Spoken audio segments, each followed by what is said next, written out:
안녕하십니까, 준카라의 정성준입니다. 자, 오늘 회사를 안 가고 정기 검진차 병원을 가야 돼서 늦지막히 집에서 나오는데, 가는 김에 좀 찍을까 말까 하다가 제 차 리뷰를 한번 해보려고 합니다. 제가 첫 차를 스파크를 탔었고 지금이 이제 두 번째 타는 차인데, 제 차는 바로 이 차입니다. 아반떼 CN7 모델이고, 지금은 페이스리프트 모델이 나와 있죠. 근데 저는 개인적으로 이때 디자인을 참 좋아한다. 페이스리프트 된 모델이 보면 이 눈 아래쪽이 되게 낮게 돼 있다고 해야 되나? 뭔가 찌부시켜 놓은 것처럼. 근데 저는 이때 모델이 되게 자연스럽고 예쁜 것 같아요. 눈매도 그렇고. 그리고 특히 이 파팅 라인이 자연스럽지 않습니까? 이 눈매 따라서 파팅 라인이 이어져 있는데, 페이스리프트 모델은 되게 어색하거든요. 파팅 라인도 좀 어거지로 만들어진 느낌이랄까. 뭐 외관 디자인이야 다른 리뷰들이 많으니까 리뷰를 할 생각이었으면 새 차를 좀 했어야 됐는데, 갑자기 해야겠다 생각이 들어가지고 차가 좀 더럽네요. 제가 현대 내비게이션을 되게 잘 쓰거든요. 스파크도 애플 카플레이를 지원해가지고 티맵을 썼었는데, 이게 생각보다 점점 티맵을 잘 안 쓰게 되고 현대 내비를 많이 쓰게 되더라고요. 뭔가 둘 차이점이, 현대는 조금 보수적으로 시간을 측정한다고 해야 되나? 약간 10분 정도 늦게 도착 예정을 보여주고, 티맵은 딱 맞춰서 보여주는데 뭔가 좀 여유 있는 느낌이 좋은 것 같아서, 티맵은 좀 뭔가 안 맞을 때가 좀 많은 것 같아요. 서울 아산병원 몇 번째 장소를 선택할까요? 첫 번째. 이 장소로 전화할게요. 가끔 이렇게 오작동을 한다. 서울 아산병원으로 안내. 몇 번째 장소를 첫 번째. 이 장소로 이렇게 중간에 말을 끊어도 바로 잘 이해하고 안내를 합니다. 대로로 안내할게요. 얼마 전에 또 강동 쪽으로 가는 고속도로가 뚫려가지고 엄청 금방 가더라고요. 저는 사회초년생이 만약에 차를 사야 된다고 하면 저는 스파크보다 아반떼를 추천할 것 같아요. 제 첫 차가 스파크 19년식? 그 매기 모양, 이렇게 앞에 수염 달린 모양 나왔던 차였나? 그 차였는데 차가 되게 좋거든요. 전 되게 좋았어요. 차가 엄청 잘 만들어졌다는 생각을 많이 했고, 운전하는 거 자체를 되게 좋아하기도 해서 운전하면서도 되게 차가 경차인데도 되게 잘 나간다는 느낌도 많이 받았고, 그 시내에서 엄청 경쾌한 느낌이 되게 좋았는데, 그 차를 타다가 그때 제가 스파크를 신차로 뽑았었거든요. 신차로 뽑았었는데 타다가 뭐 모종의 이유 때문에 차를 바꿔야겠다는 생각이 들어서 그때 한창 막 알아보다가 이제 CN7을 찾게 됐고, 마침 코로나 시기에 되게 좋은 조건으로 장기 렌트를 받아놨다는 그런 매물을 찾게 돼서 승계를 받았거든요. 그때 당시 5년 계약인 매물이었는데 4년 남은 매물을 승계 받았고, 사실 1년 된 중고차였던 거죠. 들어간 옵션은 모던으로 이제 이 현대 내비게이션이랑 스마트 크루즈 컨트롤이 기본으로 들어가 있고, 뭐 계기판이나 이런 것들은 다 기본인데 저는 이 아날로그 계기판이 좋고, 어쨌든 이 딱 첫 차를 처음 받았을 때 되게 뭐랄까, 차가 조용하다는 느낌을 받았거든요. 전 스파크도 나름 조용하다고 생각을 했는데 차가 엄청 정숙하다는 느낌을 받아서 깜짝 놀랐어요. 처음에 체감이 이 정도로 차이가 난다고 싶을 정도로. 저속에서 확실히 스파크는 1000cc다 보니까 RPM을 어느 정도 쓰게 돼 있거든요. 특히 제가 그 경기도에 사니까 장거리 주행이 많은데, 그때마다 RPM을 아무래도 뭐 추월하거나 고속에서는 어느 정도 쓰게 돼 있으니까 연비도 생각보다 잘 안 나오고, 생각보다 경차도 시끄럽거든요. 그 RPM을 많이 쓰고 이러면 엔진 소리가 생각보다 꽤 많이 유입되는데, 노면 소음이나 뭐 엔진 소음이나 풍절음 같은 것들이 확실히 아반떼가 훨씬 더 좋은 것 같다는 생각을 많이 했습니다. 또 차 나가는 것 자체가, 이게 1.6 터보가 아니고 1.6 자연흡기 모델이긴 한데, 타고 다니면서 이거보다 더 잘 나갈 필요가 있나라는 생각이 들 정도로, 뭐 당연히 잘 나가면 좋겠지만 충분하다는 생각을 했거든요. 차가 엄청 경쾌해요. 아무래도 3세대 플랫폼이 적용되어 있는 모델이다 보니까 더 낮고 넓어졌잖아요. 그런 것 때문인지 제가 예전에 아반떼 AD 같은 것들이나 뭐 K3, 뭐 지금은 단종됐지만 K3 이전 모델 그러니까 AD랑 같은 플랫폼 썼던 모델들 타보면 이런 느낌까지는 못 받았던 것 같은데, 그거에 비해서 훨씬 더 뭔가 안정적이고 차가 잘 만들어진 느낌이 든다는 생각이 들었습니다. 아, 그리고 연비가 엄청나게 잘 나와요, 이 차가. 물론 경차는 시내 주행에서 유리한 것도 있고 고속에서 아무래도 배기량이 작다 보니까 불리한데, 뭐 그때 당시 제가 서울에 자취할 때여서 막 고속 주행을 엄청나게 많이 하거나 그러진 않았는데도 한 연비가 한 14km? 평균 13, 14km 정도 나왔던 것 같거든요, 제 기억상으로. 근데 아반떼는 그냥 평소에 그냥 생각 없이 타고 다니면 연비가 한 15km에서 17km까지 나오는 것 같아요. 이게 경차도 꽤 잘 나오는 편인데도 아반떼가 엄청나게 잘 나온다, 연비가. 그래서 되게 그런 부분에 있어서는 되게 만족도가 높은 부분인 것 같아요.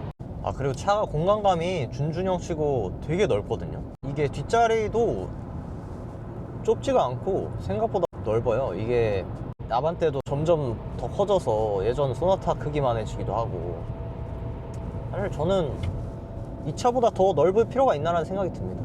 전 그리고 운전을 좋아하다 보니까 작은 차를 선호하거든요. 그래서 아마 나중에 차를 바꾸게 되더라도 이 차보다 더 큰 차를 사진 않을 것 같아요. 가속감도 한번 볼까요? 만약에 차를 1차선으로 추월을 해야 된다 했을 때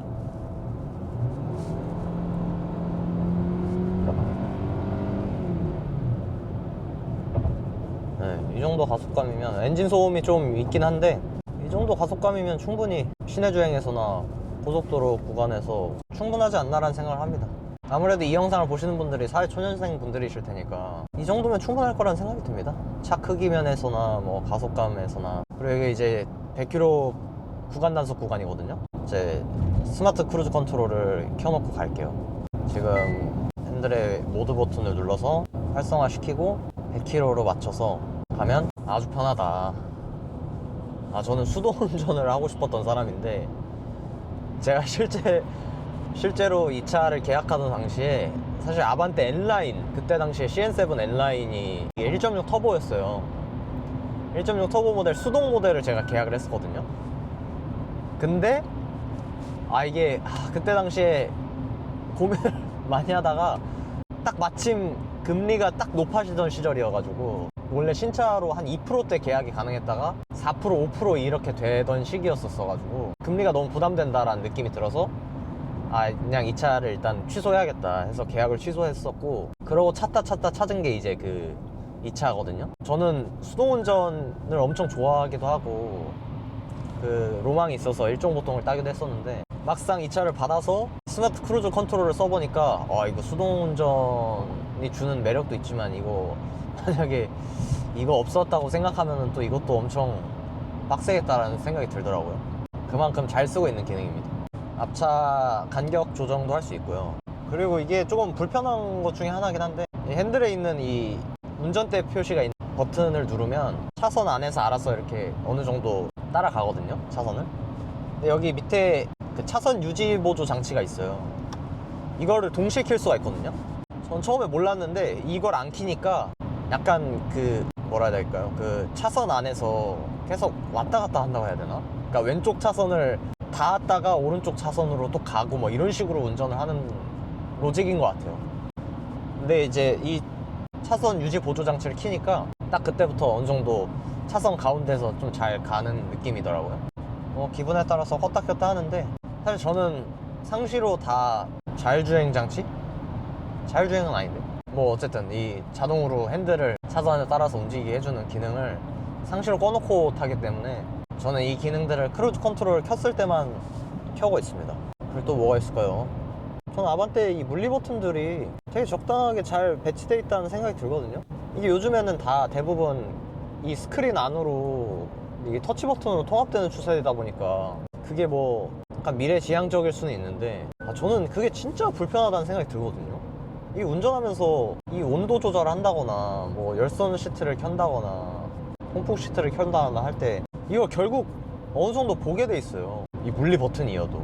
근데 그게 터치면은 진짜 불편하지 않나라는 생각이 들어서 저는 진짜 지금이 딱 좋은 것 같습니다. 그리고 자율주행 모드를 켜놨을 때 뭐 10초 정도에 한 번씩일까요? 핸들을 잡으세요라는 표시가 나와요. 그 핸들을 잡고 있다라는 그 인식 자체가 정전식이 아니다 보니까 감압식이어서 핸들을 제가 이렇게 꺾어줘야 되거든요. 근데 이 꺾는 정도가 생각보다 많이 꺾어야 돼요. 차가 살짝 움직이는 느낌이 들 정도로는 꺾어야 저 경고가 사라집니다. 그게 좀 불편한 것 같아요. 그리고 여러분, 고속도로에서는 1차선을 항상 비워두셔야 됩니다. 제가 자주 보는 닥신TV 형님도 항상 그 1차선 비워두기 캠페인을 하고 계시지 않습니까?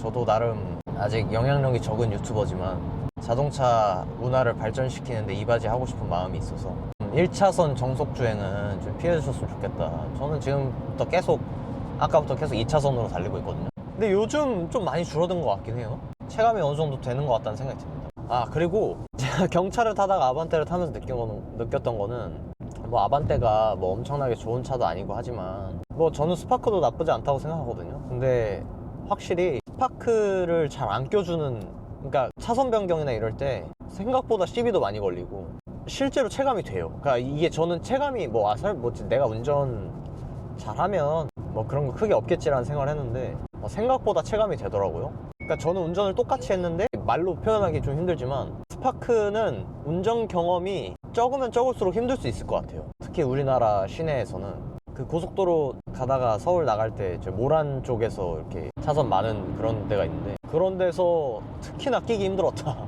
아마 타보신 분들은 아실 겁니다. 아마 경차 타보신 분들은 느끼실 수 있을 거예요. 이게 체감이 된다라는 거를. 근데 뭐 스파크의 장점이라고 하면 뭐 아무래도 톨비 반값이나 공영주차장 반값 같은 혜택 같은 게 있잖아요. 구매할 때 취등록세 면제가 된다거나 이런 것들도 있는데 그런 것들이 뭐 되게 중요한 부분이기도 해서 사실 스파크를 선택하는 것도 나름 합리적이라는 생각이 들긴 합니다. 저도 스파크를 탔던 사람으로서 차도 되게 좋다고 생각도 했었고, 근데 제가 스파크를 신차로 뽑았다 보니까 체감이 더 그런 것 같아요. 너무 비싸게 샀다 보니까. 만약에 중고로 스파크를 샀었다고 하면 뭐 꽤 합리적인 판단이었지 않았을까라는 생각도 합니다. 그리고 또 아반떼를 타시는 분들이, 제가 스파크를 팔고 이제 이 차를 계약하던 시점에 아반떼 AD 중고차 가격을 생각해 봤을 때 한 1300, 1200 이 정도 했었던 것 같아요. 그런 걸로 봤을 때 감가가 진짜 안 된다는 생각도 들거든요. 그러니까 물론 경차도 감가율이 되게 적긴 하지만 우리나라에서 아반떼도 진짜 감가율이 진짜 적은 것 같다. 그래서 이 차를 사시고 나중에 판다라는 걸 생각했을 때도 좀 어느 정도 이점이 있지 않나라는 생각을 하긴 합니다. 우리나라에서 감가가 워낙 안 되는 모델이다 보니까. 그래서 적당히 중고로 사서 한 4, 5년 탄다라고 생각하고 타고 나서 팔아도 감가가 많이 돼 있을까요? 지금 제 차 기준으로 제가 지금 이 차를 64,000 정도 탔거든요. 64,000km 정도 탔는데 이 차 기준으로 엔카에 한 1,500 정도 시세로 형성돼 있는데 뭐 상태에 따라 다르겠지만 적당히 모던 트림에 제가 사용하는 옵션 정도 들어가 있는 거 정도로 봤을 때 1,500 정도인데 감가가 진짜 안 되는 것 같거든요. 그래서 1,500 정도에 사서 한 4, 5년 타도 1,200 돼 있으려나요? 1,000만원, 그래도 한 1,000만원 정도는 되지 않을까? 라는 생각이 드는데 그 정도 감가율 따졌을 때 되게 좋은 것 같다. 그리고 스파크가 생각보다 타보면 엔진오일 갈거나 뭐 그 쉐보레 그 수리센터 들어갈 일이 많은데 뭐 많지는 않지만 뭐 수리센터 들어가서 생각보다 수리비나 뭐 유지관리비가 꽤 나오는 편이에요. 경차인데도 아무래도 쉐보레의 외제차로 되다 보니까 생각보다 엔진오일 교체 비용이나 수리비가 꽤 나옵니다. 근데 뭐 현대는 블루엔즈가 워낙 많다 보니까 보이는 블루엔즈로 들어가서 바로 갈아도 얼마 되지도 않더라고요. 그리고 확실히 엄청 친절하세요, 블루엔즈 분들이. 이게 지점마다 또 다르겠지만 제가 여태까지 갔던 블루엔즈들은 모두가 다 엄청 친절했었던 느낌이 있습니다. 그리고 요즘 국내에서 SUV 인기가 너무 많다 보니까 SUV 중고차 가격들이 되게 비싸잖아요. 제 주변에도 SUV 타는 사람들이 대부분인 것 같은데 저같이 이런 세단 승차감을 선호하시는 분들이면 되게 만족하지 않을까라는 생각이 듭니다.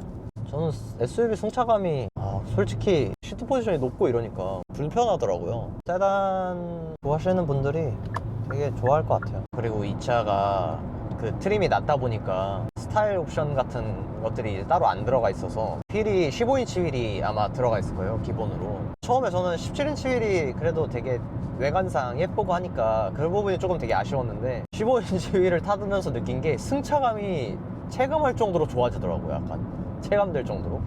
타시는 다른 분들의 의견을 또 들어봐야 되긴 하겠지만 제가 느낀 부분은 그랬어요. 이 15인치 휠이 아무래도 타이어 면적이 넓다 보니까 좀 그 충격 흡수나 이런 거에서 좀 유리한 것 같아요. 그래서 이게 생각보다 장점이라면 장점일 수도 있겠다는 생각을 했습니다. 제가 만약에 차를 다음에 바꾸게 된다면 저는 클래식카를 좋아하거든요. 클래식카라고 하면 뭐 범위가 너무 넓겠지만 제가 생각하는 그 좀 옛날에 제가 봤던 차들의 가치를 가지고 있는 차들을 되게 좋아해가지고 뭐 너무 클래식한 차들은 오히려 제가 아직 잘 몰라서 진짜 멋있다라는 생각만 하는 정도이고, 그리고 너무 비싸니까 사실 그 유지 관리하는데 비용이 너무 많이 들기도 해서 아직 엄두도 못 내고 있고, 다음 산다면 아마 뭐 00년식부터 해서 2010년도 사이 정도에 있는 중고차를 사지 않을까라는 생각이 들어요. 뭔가 그런 차를 사서 하나하나씩 이렇게 복원도 하고 깨끗하게 타보고 싶다라는 생각이 있거든요. 아마 그렇게 하지 않을까라는 생각이 듭니다. 지금 이 차도 계약이 얼마 안 남아서 인수를 해서 할지 아니면 뭐 그냥 반납을 할지 고민 중인데, 이게 제가 또 전업 유튜버가 아니다 보니까 영상 촬영 업로드 주기가 점점 길어지고 있어서 고민이네요. 쉽지가 않네요. 이게 회사 다니면서 퇴근하고 편집하고 주말에 촬영하고 뭐 이렇게 하기가 생각보다 정기적으로 하기가 쉽지가 않더라고요. 자주 올려보고 싶은데 이렇게라도 또 기회가 있을 때 찍어봐야죠. 자, 또 혼자 떠들다 보니 금방 도착했네요. 영상 보시고 도움이 또 되셨으면 좋겠네요. 감사합니다. 또 다음엔 또 다른 차 리뷰로 또 돌아오겠습니다.